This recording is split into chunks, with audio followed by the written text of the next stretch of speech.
Welcome to PX Multifamily, Multifamily's only audio-video people experience podcast, brought to you by the Multifamily Media Network. I'm your host, Mary Gwynn, and I'm on a mission to improve the multifamily people experience by improving what people experience. Tune in for content focused on how to positively impact people.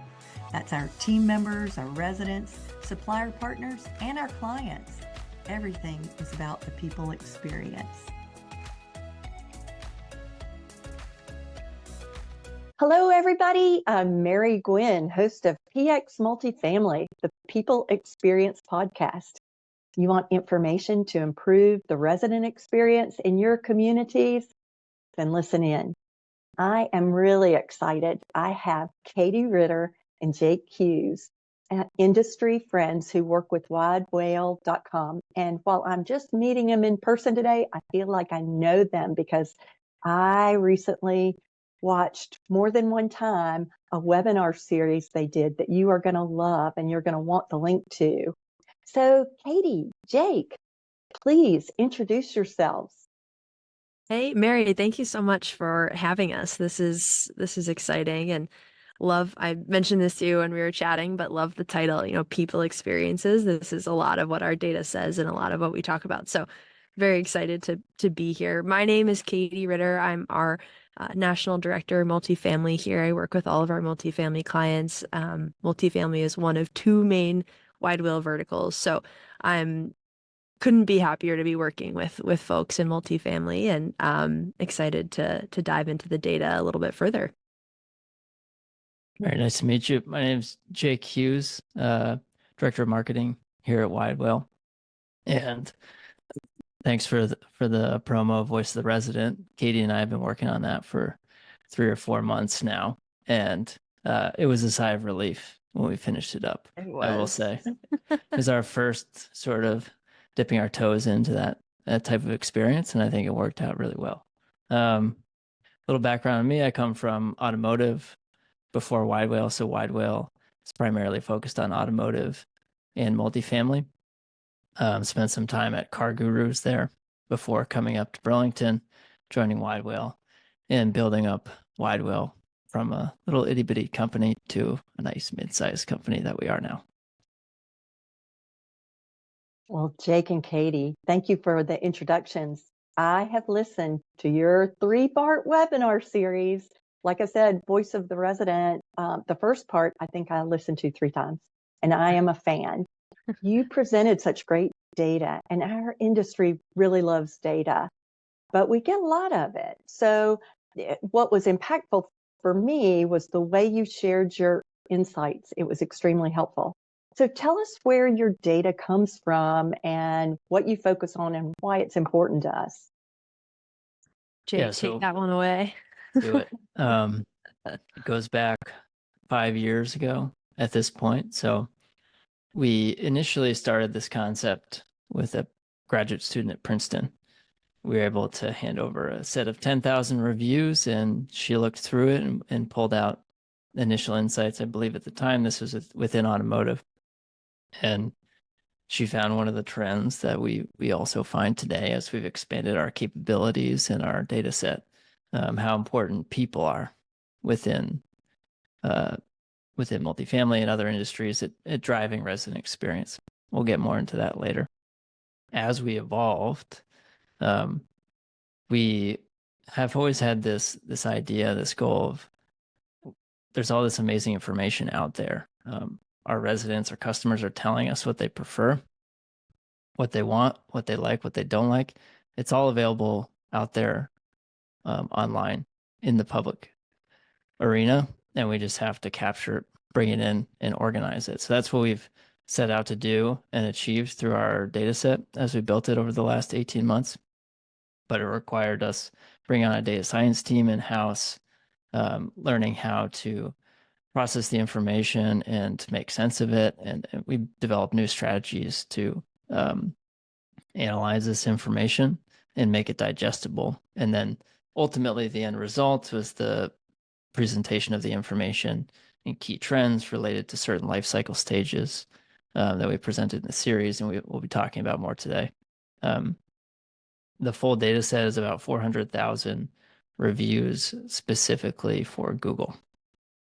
So Wow. we're only looking at Google in this context. Yeah. That's amazing. Over 400,000 Google reviews just related to our industry. Just amazing. And on the Voice of the Resident, you shared real action items for our industry. If you guys had to pick just one takeaway for us today, what's your absolute biggest, highest payoff action item you can give to us? And why do you think it'll make a difference? Get more reviews. Get more. Is that what you were going to pick, Katie? I was volume. I was so how we organize the data is the reputation metrics, quote unquote, like volume, frequency, are you responding to reviews, and negative percentage, and we put numbers on that for the industry. And then part two is this topic analysis of, okay, what are people actually saying?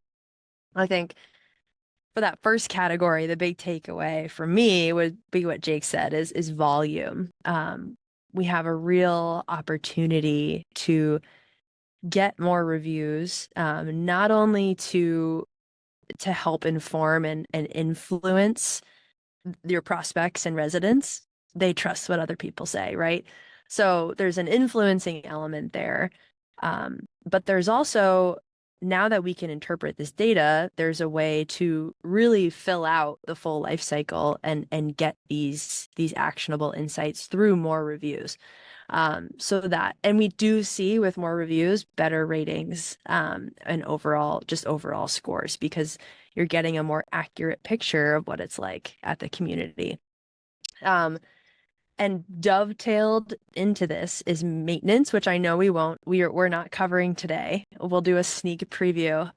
But that's a big opportunity where we can get more reviews. So that was kind of my big takeaway there is it's challenging. There's a unique challenge in multifamily of getting more reviews, but that's where we can be better.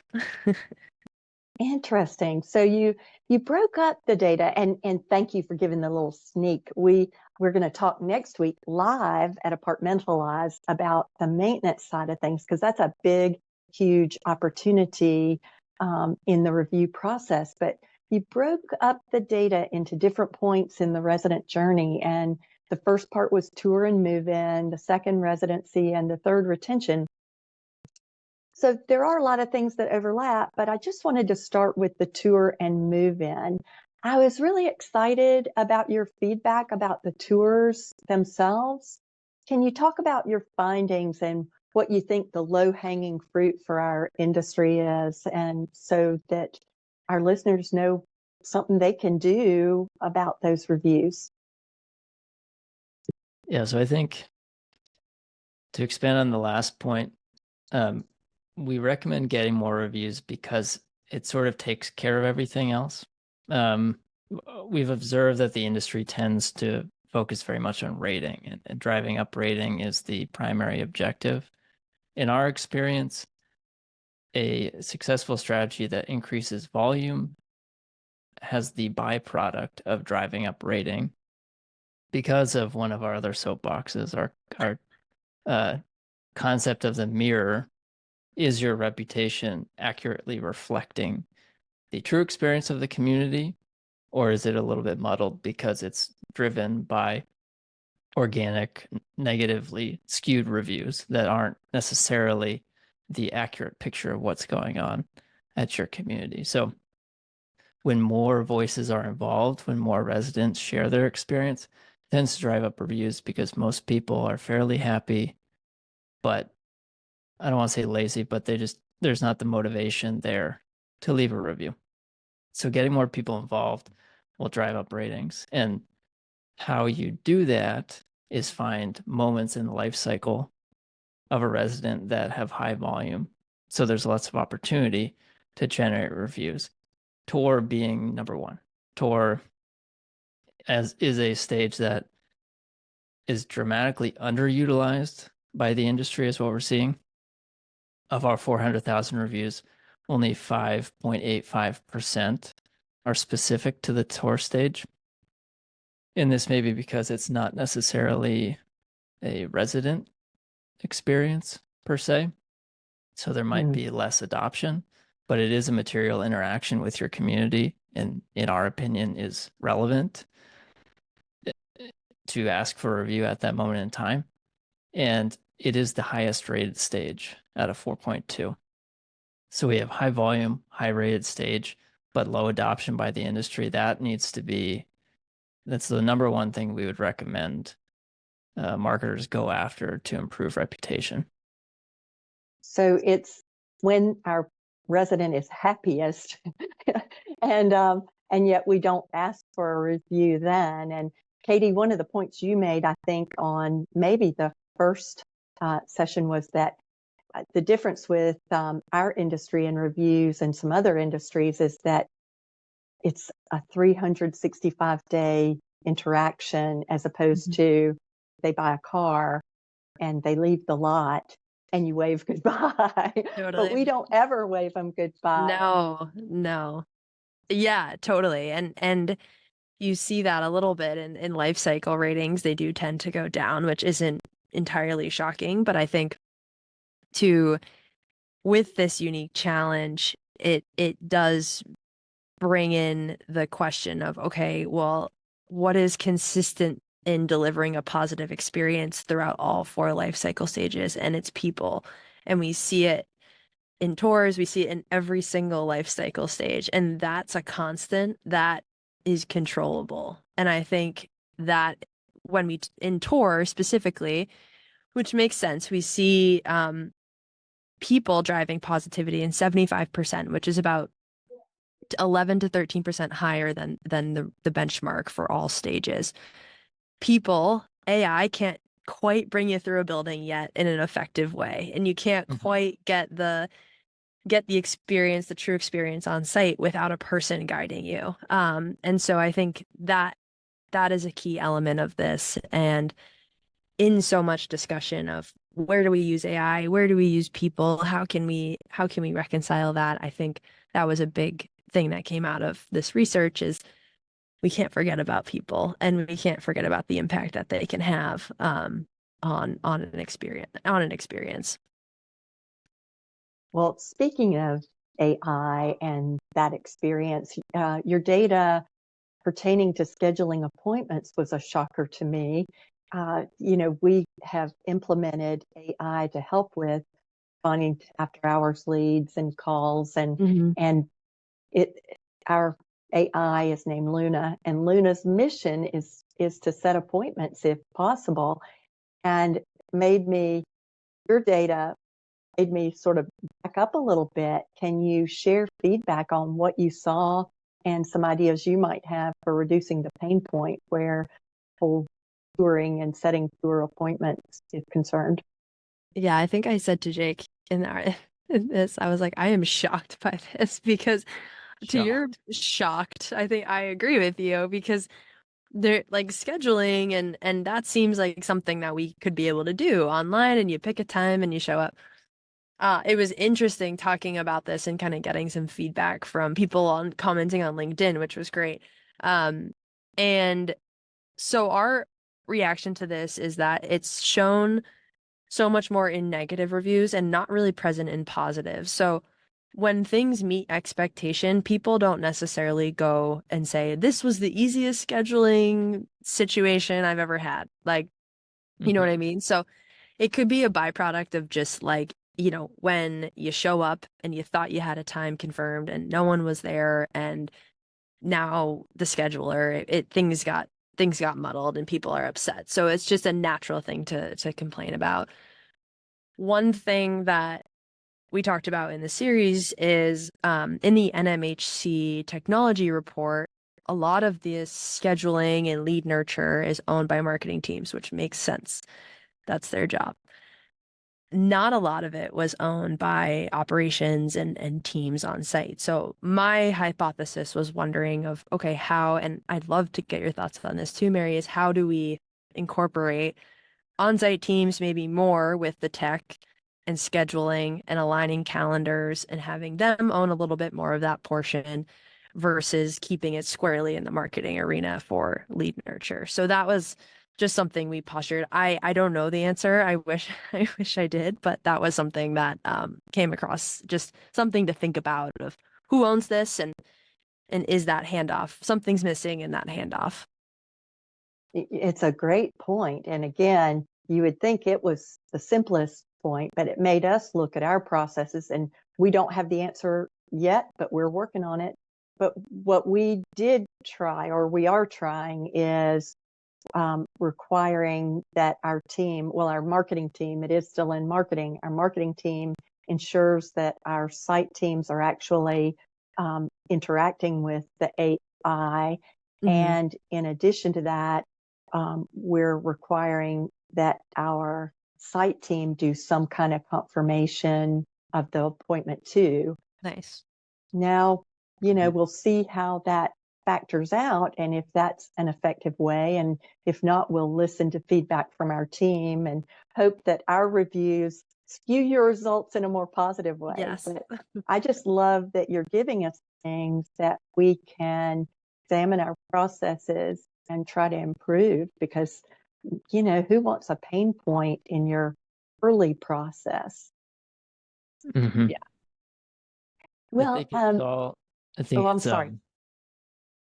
I think communication, if we're thinking about it more broadly, is the connective tissue of many different components of the resident experience. So the answer to your question in a lot of situations, how to improve this, usually is some form of communication improvement.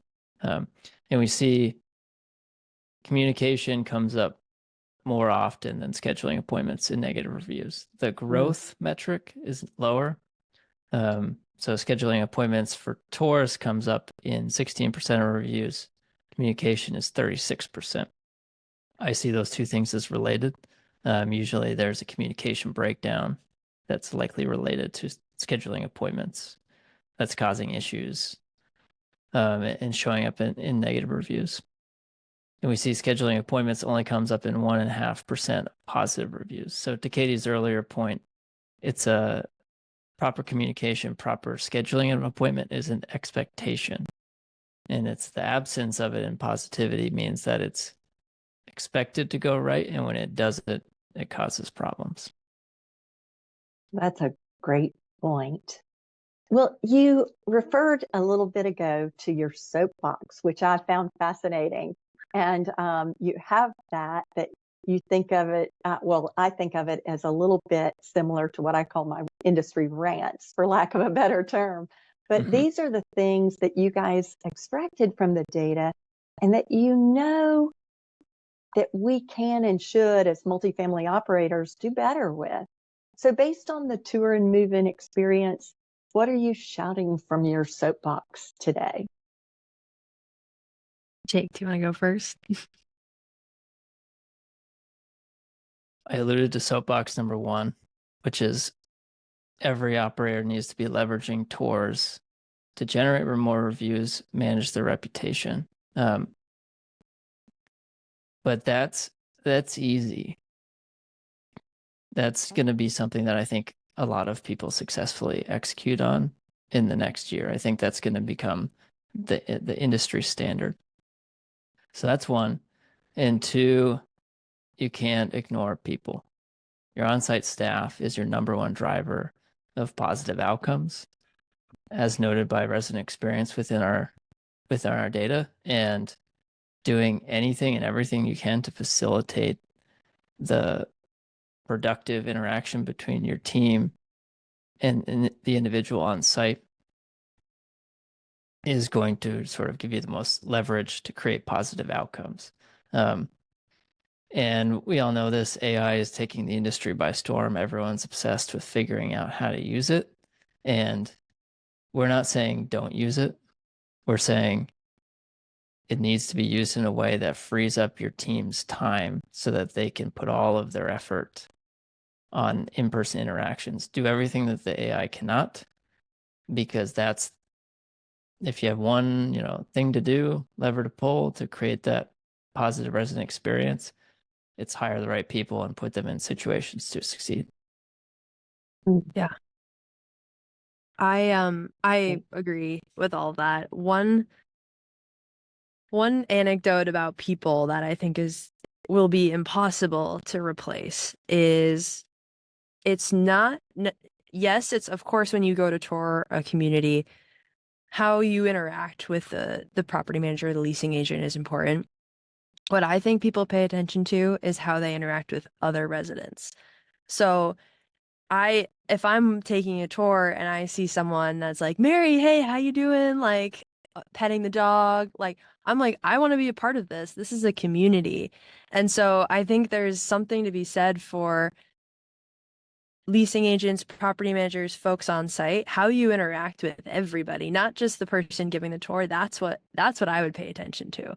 And this kind of came from, bear with me for 2 seconds. I was a collegiate lacrosse coach before I moved over into SaaS sales at Wide Whale, and recruiting was a big part of my job. And I would always talk to the team about when we did camps and hosted recruits, like, hey, they're watching how you two interact with each other, how I as a coach interact with you. They're imagining themselves in your shoes and they want to see what are those in between moments. Of course, I'm going to say this is the greatest place ever. Of course, the student athletes are going to say this is the greatest place ever, but those interactions that you can't tell, you can't verbalize are so important. And so that's an element of a tour that I think is so impactful and that AI can't quite replace. So that's my little soapbox moment about that. That's an excellent, both of those are really wonderful moments. And I think it goes back to some data that was on the report that was hot off the presses for me today, which is basically that on-site teams, as of your last report that I saw, on-site teams are mentioned in almost 65% of positive reviews. On-site teams, almost 65%, and yet amenities are less than 14%. That's what we sell every day. So I love that you're talking about that people experience, and not just the prospect or the resident's experience, but leasing team to feel confident that they're with a team that nurtures them and encourages them and provides support and doesn't just stick Luna, the AI, out there and say, go with God and have a nice life. So we see what you're seeing, or where your voice here is resonating. And so I loved it. Comment on that. Almost 65% of those reviews are related to the positive reviews are related to people and not to the pool. That's right. Mm-hmm. And it is, you have to remember that these are reviews. So this is what's sticking in the mind of the resident when they're sitting down to write something.